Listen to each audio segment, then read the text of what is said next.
Hey there!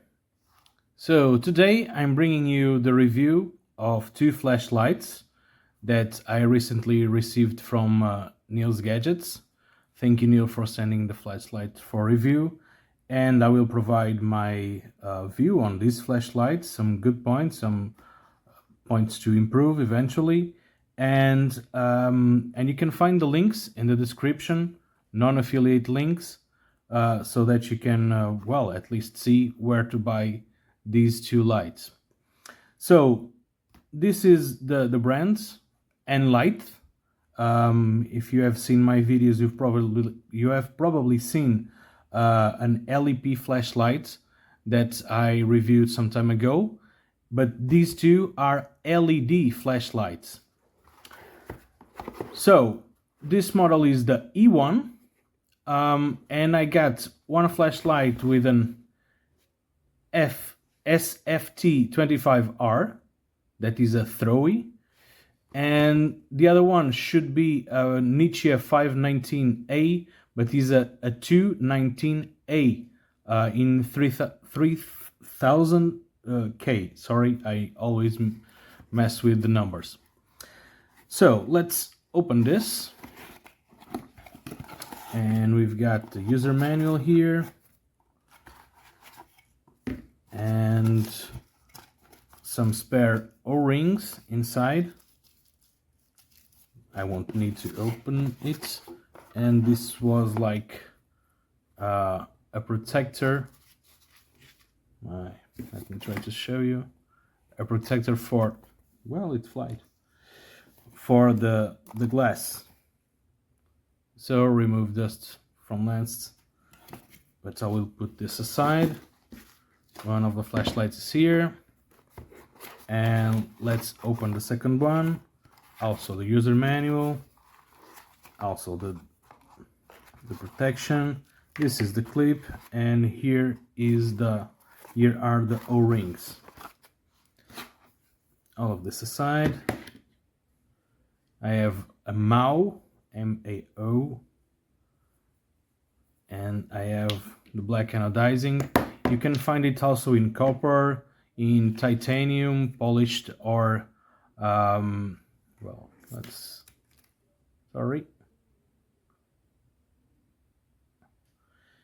polished titanium or stonewashed titanium. And let's open the clip here. Today I'm a bit messy in this review, so I'm very sorry for that. It's been a rough day. Okay, let's put it out. So, two flashlights. The black one, I'll try to show it. The black one is the Nichia version. The white one is the SFT25R version. As you can see, this is a throwy. This is more a floody, orange peel reflector. It is also anti-reflex coated, both of them. You can see that, purple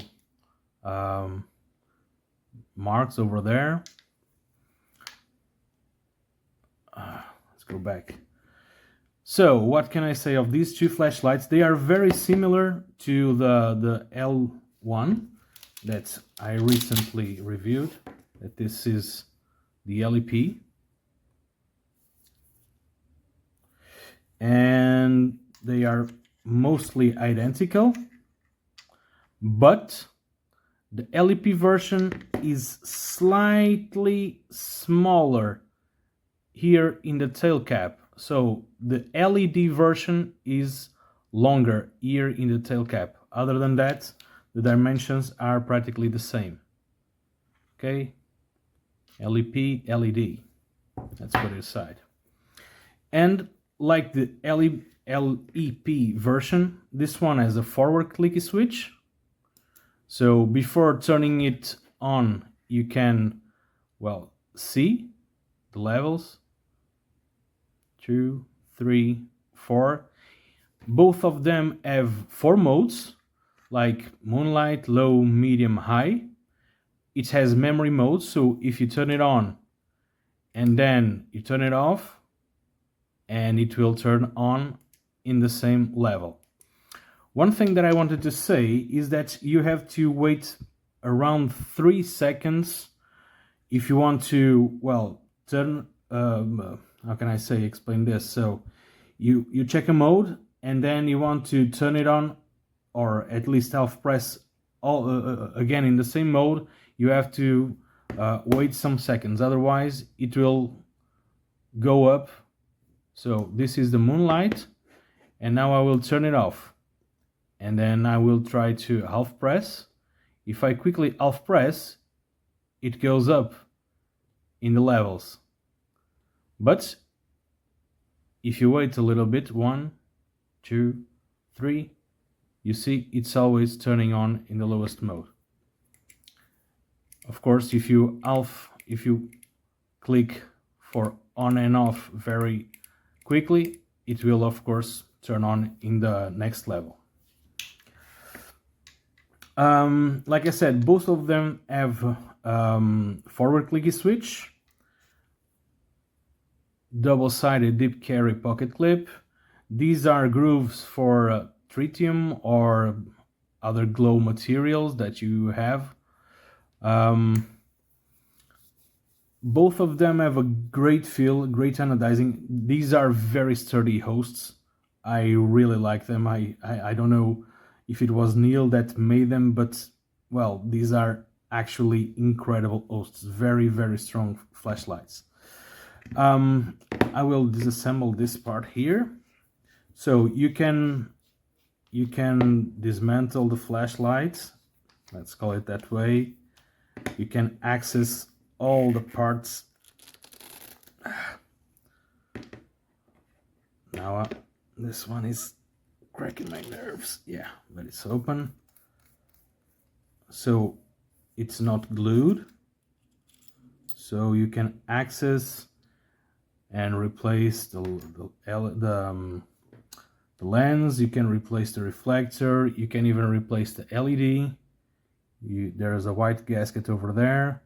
I believe that this is a copper MCPCB. Eventually it's around but less than 16 millimeters. 1.6, yeah. So eventually not all the 16 millimeters MCPCBs will fit here. This one seems a bit well, how can I say, larger, smaller diameter. This is the only thing I haven't done yet. I haven't removed the driver or this ring here, but it can be removed. Even the driver has some holes that you can put some tweezers on. This is the circuitry, and it has that brass pin over there, but at least for my experience, it also works with flat top batteries. So I'm not sure if that is if it has another function. But also this can be accessed and removed or replaced or whatever. Same thing in the tail cap. I didn't remove the components, but well, it surely has a taller forward clicky switch, and it has the retaining ring, eventually a washer, and then the button and some O-ring eventually on this part. Later on I will try to do it, and eventually I will post it here or on Budget Light forum. As you can see, the MAU finish gets some stains, but it's nothing that cannot be cleaned. So you just have to rub it a little bit. And now we can install the pocket clip. This one is it's a silver finish to match the button, and it actually looks quite well.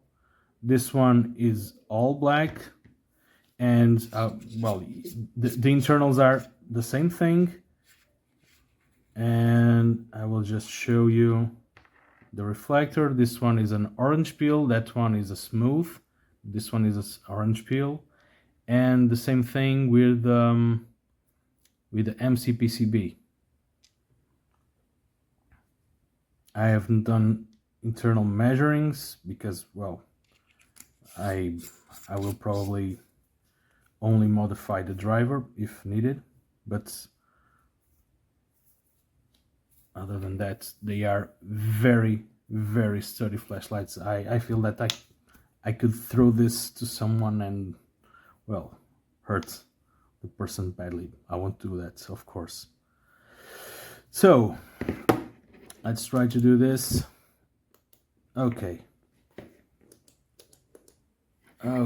these are the lowest levels, and I will shoot the lights here a little bit.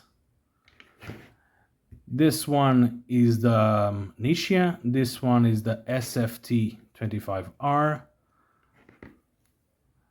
You can see here there is a tighter hotspot. This one is a bit larger,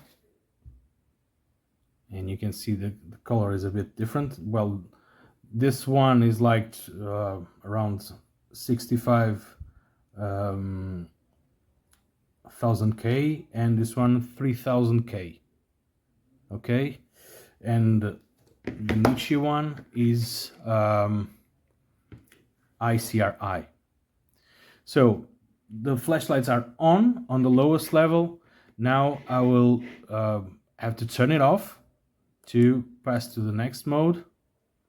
Same thing here, and now,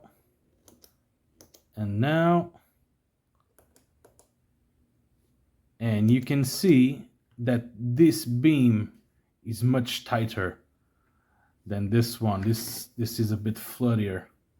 Again, also this is the turbo level, and you can see how different they are. I'll put a blank paper sheet here, so you can see the difference better. So cold white, and this is a warm white. I will dim it down, and you can see this tint here is quite beautiful. This one, well, it gives a lot of throw, of course, but it's not high CRI, nothing like that. I will turn the lights on again. So, as I was saying before, we have 4 levels: low, medium, high, and here you have the expected levels. Both flashlights can take rechargeable AA batteries or alkaline batteries, and can take flat tops and can take button top lithium ion cells, and these are the expected levels. So 1 lumen for the lowest, 150 for medium, 400 for high, and 1000 lumens on max on the SFT25R for turbo. As for the Nichia 1 lumen, 80 lumen, 200 and 500 lumens. Of course, the levels with the AA or rechargeable AA will of course be lower. In terms of throw of distance, I haven't measured it yet because I couldn't test it outside, but I believe that the SFT25R is, well, an incredible thrower. The reflector is, well, not the deepest one, but it is deep enough to have this range that is stated here. And from what I can tell from the LEP version, normally the ratings from Niels Gadgets is quite accurate on this. So I would say that will probably hit the 342 meters. Well, you can also find other flavors of beams in other Nichia tints, like the 519. Mine is the 219, which is a bit different. Sorry, over there. But you have it in different colors or tints. I had my scale here, but you don't need to take it to. I don't need to measure it. So 72 grams, 99 millimeters, and what I can do now is compare these flashlights with some other known lights so that you can, well, have a glimpse of how tall they may be or may not be. So this is a Convoy S2. It's a very known flashlight in our flashaholic world. This is like a Convoy T2, so a bit smaller. This is a Jacksman E3, a bit smaller as well. This is an old Sofern LED, probably one of the biggest flashlights, but well, it's slightly smaller than this one. So you can see it here. And also another Sofern flashlight. Let's move this aside.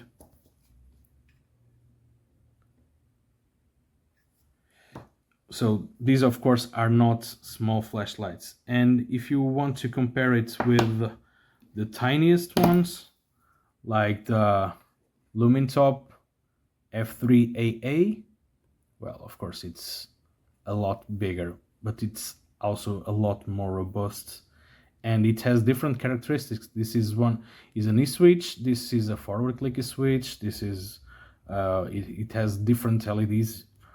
Of course, these two flashlights can hold it for a longer time.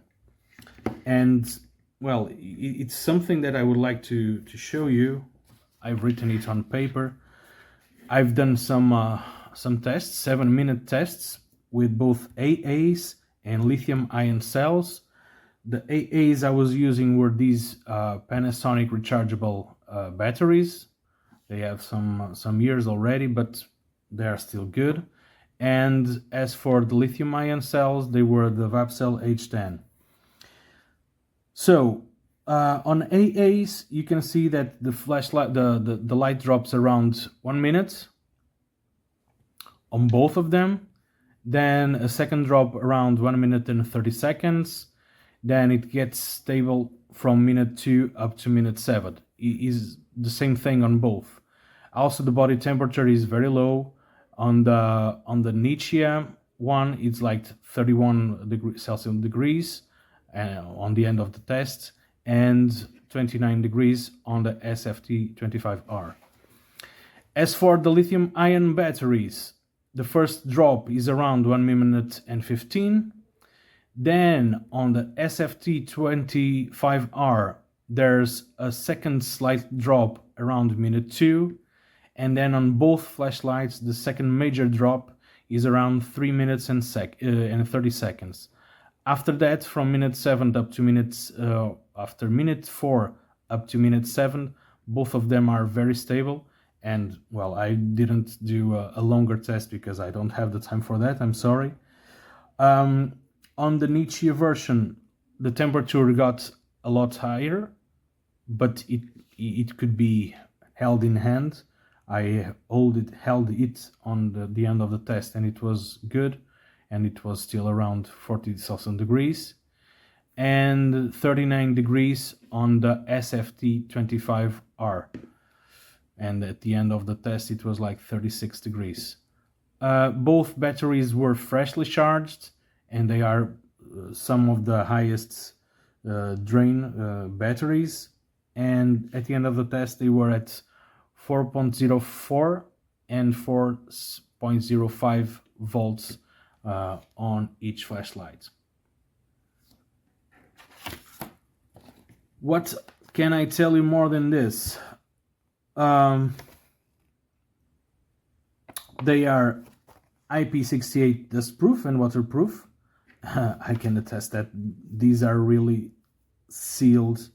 I didn't try this part here, but I believe it's actually well sealed. And what can I tell you more? Well, I will do some tests outside eventually in the next week. I can do one thing. I can compare some tints here. So I can put this on this side, on side of the spectrum, and on the other side of the spectrum. And now let's put some, I will put 5700K Nichia here. That is a neutral white, one of my favorite LEDs. Samsung 545K here, 5000K, sorry. And well, what can I do? I will put a thrower. This is an Osram LED. That is also a cold white and also has a tight beam. And on this side of the spectrum, I will put Luxium V2 4K or 3K, this one. And maybe I can find a 4K version. Well, I don't have it here. Never mind. But at least you have some part of the spectrum. I really like to find a 4000K, but I don't have one around here. Maybe I have this one. 1, 2, 3, 4. So this is like the Nichia from the Lumintop FW1 FW.